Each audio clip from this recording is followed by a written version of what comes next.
പിതാവിൻ്റെയും പുത്രൻ്റെയും പരിശുദ്ധാത്മാവിൻ്റെയും നാമത്തിൽ ആമേൻ. എൻ്റെ പ്രിയപ്പെട്ടവർ, ഇന്ന് ഒക്ടോബർ 7 ചൊവ്വാഴ്ച. അമ്മേ പരിശുദ്ധമേ, അമ്മേ പരിശുദ്ധമേ, ദൈവമാതാവേ, കൃപാസനത്തിലൂടെ ഞങ്ങൾക്കും ഞങ്ങളുടെ ദേശത്തിനും അമ്മ മധ്യസ്ഥം തേടി തന്ന എല്ലാ അനുഗ്രഹങ്ങൾക്കും കൃപകൾക്കും ഞങ്ങളിപ്പോൾ ഹൃദയം നിറഞ്ഞ നന്ദി പറയുന്നു. അമ്മേ പരിശുദ്ധമേ, ദൈവമാതാവേ, 2004 ഡിസംബർ 7 ഉച്ചകഴിഞ്ഞ് 2:30 കൃപാസനത്തിൽ സംഭവിച്ച അമ്മയുടെ പ്രത്യക്ഷപ്പെടലിനെ കുറിച്ച് തിരുസഭയ്ക്ക് സമർപ്പിച്ചിരിക്കുന്ന പഠനരേഖകളുടെ മേൽ സഭാത്മകമായ പഠനം ആരംഭിക്കുവാൻ ഞങ്ങൾ പ്രാർത്ഥിക്കുന്നു. അമ്മേ പരിശുദ്ധമേ, ഭൂസ്വർലോകങ്ങളുടെ രാജ്ഞിയായ അങ്ങേയ്ക്ക് ഭൗമ സംരക്ഷണത്തിനായി പ്രപഞ്ചപ്രകൃതിയെ തന്നെ തിരുസഭ പ്രതിഷ്ഠിക്കുവാൻ ഈ പ്രത്യക്ഷീകരണ വഴി ഇടയാക്കണമേ.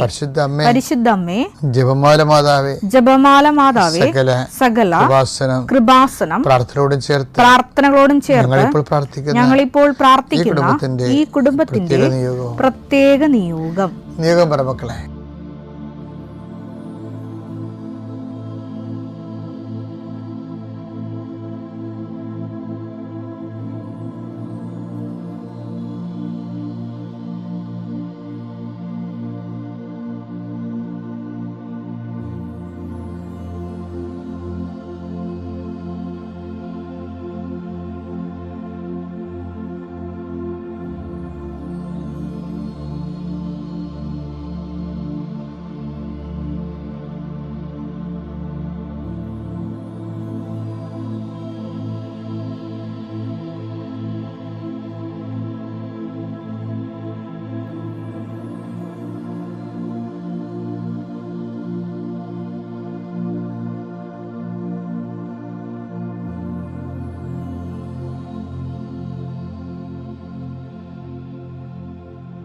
അമ്മയുടെ പ്രത്യക്ഷീകരണത്തിന്റെ ഈ അനുഗ്രഹവേളയിൽ ഞങ്ങൾക്ക് സാധിച്ചു തരുവാൻ കനിയണമേ. ആമേൻ. വിശ്വാസ പ്രമാണം. സർവശക്തനായ പിതാവും ആകാശത്തിന്റെയും ഭൂമിയുടെയും സൃഷ്ടാവുമായ ദൈവത്തിൽ ഞാൻ വിശ്വസിക്കുന്നു. അവിടുത്തെ ഏകപുത്രനും ഞങ്ങളുടെ കർത്താവുമായ ഈശോമിശിഹായിലും ഞാൻ വിശ്വസിക്കുന്നു. ഈ പുത്രൻ പരിശുദ്ധാത്മാവിനാൽ ഗർഭസ്ഥനായി കന്യകാമറിയത്തിൽ നിന്ന് പിറന്ന് പൊന്തിയോസ് പീലാത്തോസിന്റെ കാലത്ത് പീഡകൾ സഹിച്ച് കുരിശിൽ തറയ്ക്കപ്പെട്ട് മരിച്ച് അടക്കപ്പെട്ട് പാതാളങ്ങളിൽ ഇറങ്ങി മരിച്ചവരുടെ ഇടയിൽ നിന്ന് 3-ാം നാൾ ഉയർത്ത് സ്വർഗത്തിലേക്ക് എഴുന്നള്ളി സർവശക്തിയുള്ള പിതാവായ ദൈവത്തിന്റെ വലതുഭാഗത്തിരിക്കുന്നു. അവിടെ നിന്ന് ജീവിക്കുന്നവരെയും മരിച്ചവരെയും വിധിക്കുവാൻ വരുമെന്നും ഞാൻ വിശ്വസിക്കുന്നു. പരിശുദ്ധാത്മാവിലും ഞാൻ വിശ്വസിക്കുന്നു. വിശുദ്ധ കത്തോലിക്കാ സഭയിലും പുണ്യവാന്മാരുടെ ഐക്യത്തിലും പാപങ്ങളുടെ മോചനത്തിലും ശരീരത്തിന്റെ ഉയർപ്പിലും നിത്യമായ ജീവിതത്തിലും ഞാൻ വിശ്വസിക്കുന്നു. ആമേൻ. സുഖസ്ഥനായ ഞങ്ങളുടെ പിതാവേ, അങ്ങയുടെ നാമം പൂജിതമാകണമേ. അങ്ങയുടെ രാജ്യം വരണമേ. അങ്ങയുടെ തിരുമനസ് സ്വർഗത്തിലെ പോലെ ഭൂമിയിലും ആകണമേ. അന്നു വേണ്ടുന്ന ആഹാരം ഇന്ന് ഞങ്ങൾക്ക് തരണമേ. ഞങ്ങളോട് തെറ്റ് ചെയ്യുന്നവരോട് ഞങ്ങൾ ക്ഷമിക്കുന്നത് പോലെ ഞങ്ങളുടെ തെറ്റുകൾ ഞങ്ങളോടും ക്ഷമിക്കണമേ. ഞങ്ങളെ പ്രലോഭനത്തിൽ ഉൾപ്പെടുത്തരുതേ, തിന്മയിൽ ഞങ്ങൾ രക്ഷിക്കണമേ. ആമേൻ. നന്മ നിറഞ്ഞ മറിയമേ, സ്വസ്തി. കർത്താവ് അങ്ങയുടെ കൂടെ സ്ത്രീകളിൽ അങ്ങ് അനുഗ്രഹിക്കപ്പെട്ടവളാകുന്നു. അങ്ങയുടെ ഉദരത്തിൻ ഫലമായി ഈശോ അനുഗ്രഹിക്കപ്പെട്ടവനാകുന്നു. പരിശുദ്ധ മറിയമേ, തമ്പുരാന്റെ അമ്മേ, പാപികളായ ഞങ്ങൾക്ക് വേണ്ടി ഇപ്പോഴും ഞങ്ങളുടെ മരണസമയത്തും തമ്പുരാനോട് അപേക്ഷിക്കണമേ. ആമേൻ. എൻ്റെ കർത്താവേ, നിന്റെ ഉന്നതമായ നാമത്തിന് സ്വസ്ഥം ചെയ്യുന്നു.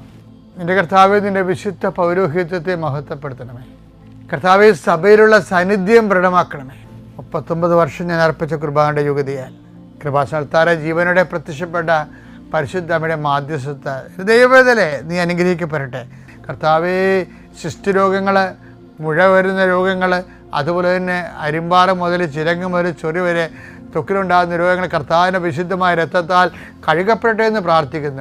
എന്ത് ചെയ്യണം, എന്ത് ചെയ്താൽ ജീവിക്കും, എന്ത് ചെയ്താൽ മേൽഗതി പ്രാപിക്കും, എങ്ങോട്ട് പോകണം, ആര് പറഞ്ഞ കേൾക്കണം, പല പല അഭിപ്രായങ്ങളുണ്ടല്ലോ, പല പല രീതികളുണ്ടല്ലോ, പല പല ചിന്തകളുണ്ടല്ലോ.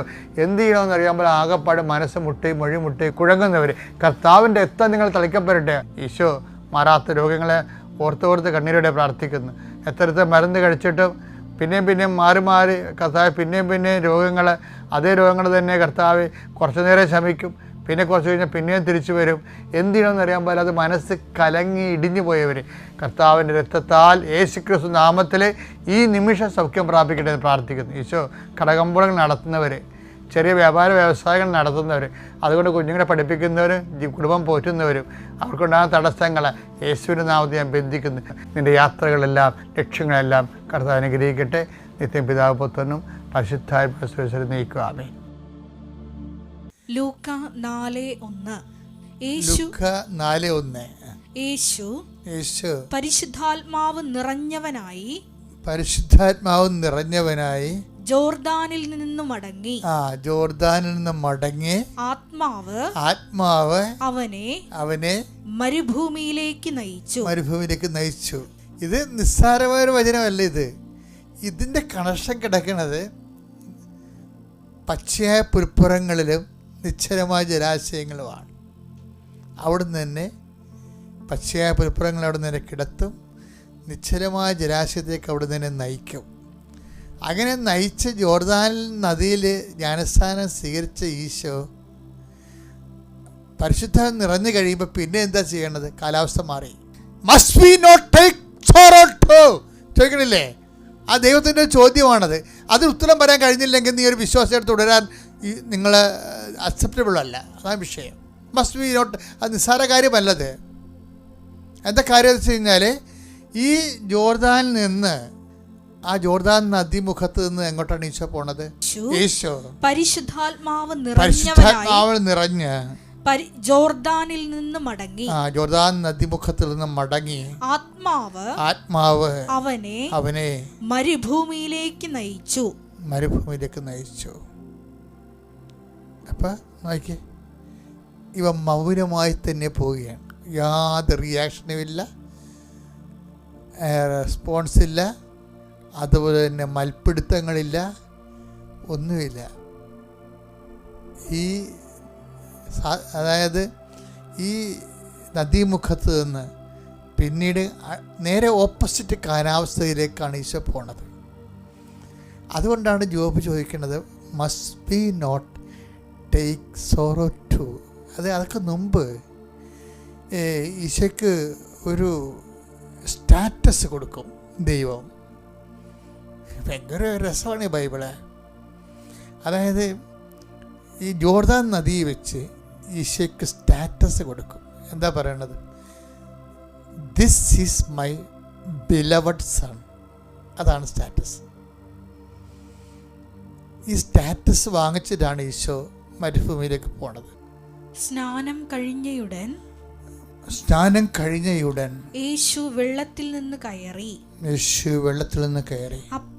അപ്പോൾ സ്വർഗം തുറക്കപ്പെട്ടു. ദൈവാത്മാവ് പ്രാവിന്റെ രൂപത്തിൽ തന്റെ മേൽ ഇറങ്ങി വരുന്നത് അവൻ കണ്ടു.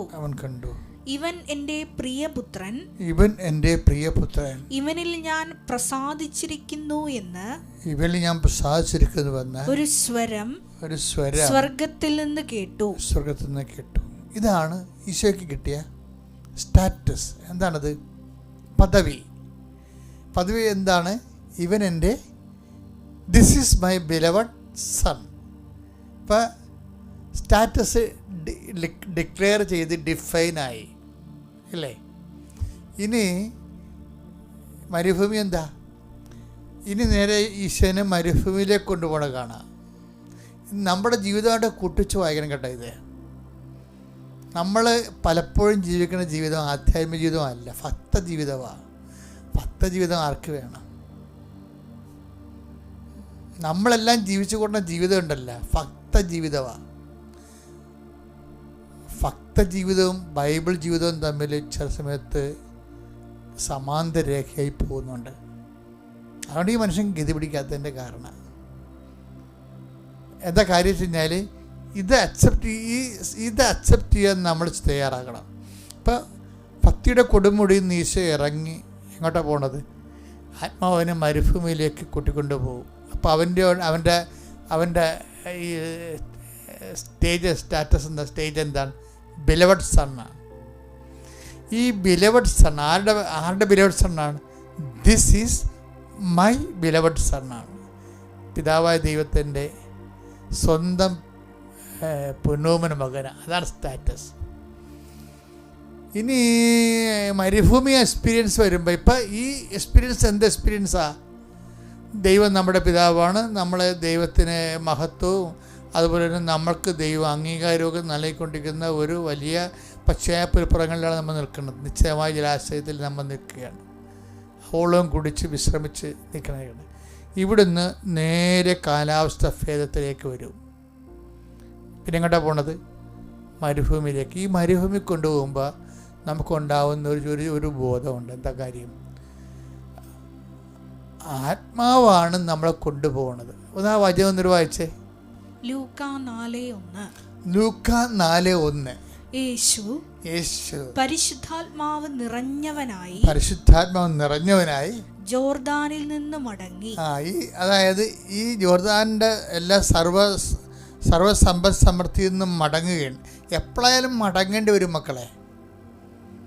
ദൈവ പൈതലാണ് നീ. ജോബ് മടങ്ങിയത് കണ്ടില്ലേ? ഇപ്പം ഈശോയും മടങ്ങുകയാണ് ശരിക്കും. അതായത് എപ്പോഴും സന്തോഷത്തിൻ്റെ ഒരു കാലഘട്ടം വന്നാൽ നമ്മുടെ മനസ്സിന് ആദ്യമേ ഉണ്ടാകണം ഇവിടുന്ന് മടങ്ങേണ്ടി വരുമെന്ന്. ആൾക്കാരെന്തിനാണ് ഇങ്ങനെ ഭക്തിയും പ്രാർത്ഥനയും കാണിക്കുന്നത്? മടങ്ങാതിരിക്കാൻ വേണ്ടിയാണ്. മനസ്സിലായില്ലേ? ശരിയല്ലേ? അതായത് നമുക്ക് പണി ഉണ്ടാക്കല്ലേ, പണി വരല്ലാതിരിക്കുന്നത്. പക്ഷേ ദൈവപൈതലാണെങ്കിൽ ഈ ബൈബിളിലെ നിർഭയത്വം എന്താണ്? ബൈബിളിലെ നിർഭയത്വം എന്ന് പറയുന്നത് വിൽ ഓഫ് ഗോഡ് സ്വീകരിക്കാനുള്ള കഴിവിനാണ് നിർഭയത്വം എന്ന് പറയുന്നത്. അല്ലാതെ ഇടിവെട്ടും പാമ്പ് കഴിയുമൊന്നുമല്ല. ബൈബിളിലെ നിർഭയത്വം എന്ന് പറഞ്ഞാൽ എന്താണ്?